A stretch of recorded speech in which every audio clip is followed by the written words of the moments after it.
Annabelle comes home movie की शुरुआत होती है वही क्रीपी एटमॉस्फेयर के साथ जो कॉन्जरिंग यूनिवर्स की खासियत है।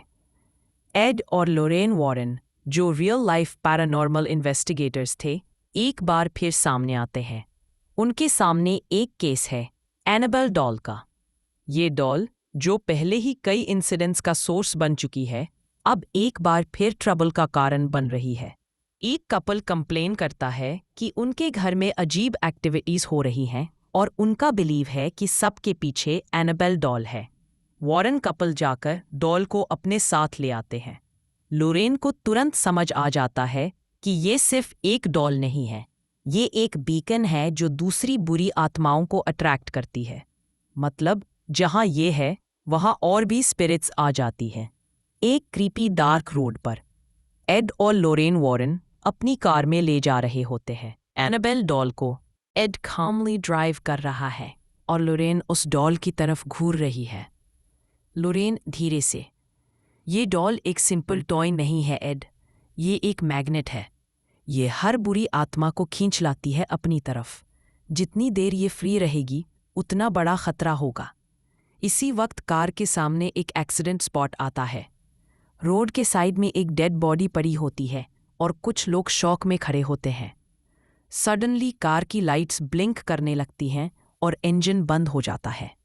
एड उतर के चेक करने जाता है। तभी लोरेन देखती है कि एड के पीछे कई आत्मा खड़ी है और लोरेन महसूस करती है कि उसके पीछे कोई है।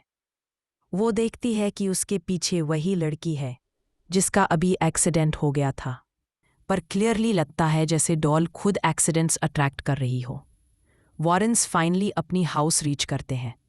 ये वही घर है जिसमें उनका आर्टिफैक्ट रूम है, एक रूम जो कर्स्ड और हॉन्टेड ऑब्जेक्ट से भरा हुआ है। रूम का एटमॉस्फेयर हैवी है। शेल्व्स पे typewriter, samurai armour, monkey toy, coins और एक कर्स्ड वेडिंग ड्रेस रखी होती है। प्रीस्ट फादर गॉर्डन आता है और एनाबेल के लिए एक सेक्रेड ग्लास केस पे प्रेयर्स करता है। एड केस को लॉक करता है और कहता है, अब तू सेफ है। अगर इस केस से बाहर आई तो सिर्फ एक बचाव है, ये पूरी दुनिया खत्म हो जाएगी। कैमरा स्लोली जूम करता है डॉल की तरफ, जो बिना ब्लिंक किए सीधा स्क्रीन की तरफ घूर रही होती है। सीन शिफ्ट होता है वॉरेन कपल की बेटी जूडी वॉरेन पर। जूडी एक छोटी सी लड़की है जो अपने स्कूल में अकेली फील करती है।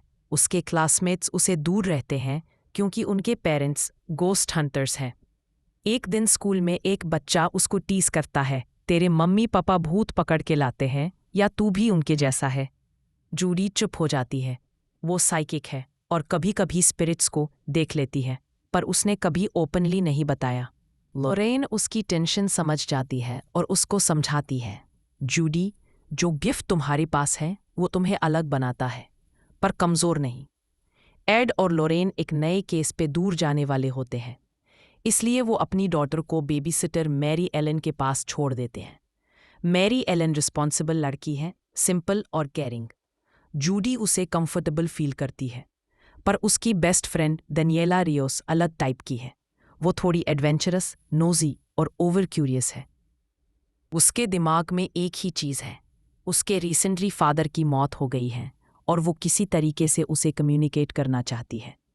इसलिए जब वो वॉरेन हाउस आती है तो उसे आर्टिफैक्ट रूम की तरफ अजीब अट्रैक्शन फील होता है। एक शाम मैरी एलन केक बना रही होती है और जूडी अपने होमवर्क में बिजी होती है।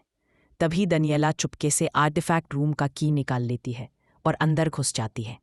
रूम के अंदर एक हैवी साइलेंस होती है। हर ऑब्जेक्ट से कुछ एनर्जी निकाल रही होती है। डेनियला हर चीज़ को क्यूरियोसिटी से देख रही होती है। एक पियानो जो खुद प्ले करता है, एक कर्स्ड टीवी जो फ्यूचर के सीन्स दिखाता है, सैमुराई आर्मर जिसमें से फेंटर विस्पर आते हैं, और सबसे खास एनाबेल का ग्लास केस। केस के ऊपर एक वार्निंग लिखा होता है, पॉजिटिवली डू नॉट ओपन। पर जैसे ही वो वार्निंग पढ़ रही होती है, उसके पीछे एक शैडो गुजर जाती है। फियर और ग्रीफ के बीच वो केस ओपन कर देती है और बस वहीं से खौफ की असली कहानी स्टार्ट होती है। एनाबेल जैसे ही फ्री होती है, घर की हवा बदल जाती है।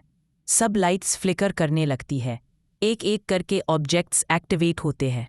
द फेरीमैन, एक क्रीपी स्पिरिट जो कॉइन्स लेके सोल्स को दूसरे जगह भेजता है। दानियला को हॉलवेज में डेड आइज वाले लोग दिखते हैं जिनके मुंह पर कॉइन्स होते हैं। द ब्राइड एक कर्स्ड वाइट वेडिंग ड्रेस जो जिस भी इंसान को पहनता है उसके अंदर ईवल स्पिरिट घुस जाती है। द हेलहाउंड एक डेमोनिक वेयरवुल्फ जैसा शैडो क्रीचर जो मैरी एलन को बैकयार्ड में चेस करता है।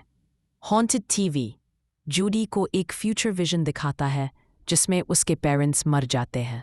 और सबका रिंग लीडर एनाबेल डॉल जो एक जगह बैठी रहती है पर हर जगह स्पिरिट्स को समन करती है।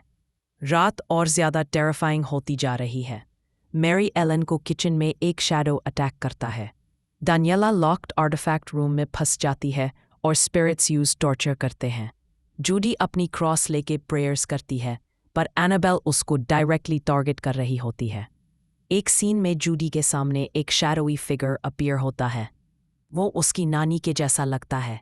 जूडी स्लोली उसके पास जाने लगती है पर सडनली वो एक डीमन में ट्रांसफॉर्म हो जाता है। डैनियला फाइनली कन्फेस करती है, मैंने ही केस खोला था। मैं चाहती थी अपने डैड से बात करूं। मैंने सोचा शायद कोई तरीका होगा। मैरी एलन गुस्से में कहती है, तुमने अपनी क्यूरियोसिटी में सबको डेंजर में डाल दिया है। जूडी कामली कहती है, नहीं, एनाबेल ही असल खतरा है। अगर हमने इसको वापस बंद नहीं किया तो ये स्पिरिट्स कभी नहीं जाएंगी। तीनों मिलकर एक प्लान बनाती हैं। डैनियला और मैरी एलन डिस्ट्रैक्ट करते हैं स्पिरिट्स को जबकि जूडी आर्टिफैक्ट रूम के अंदर जाके ग्लास केस ओपन करती है।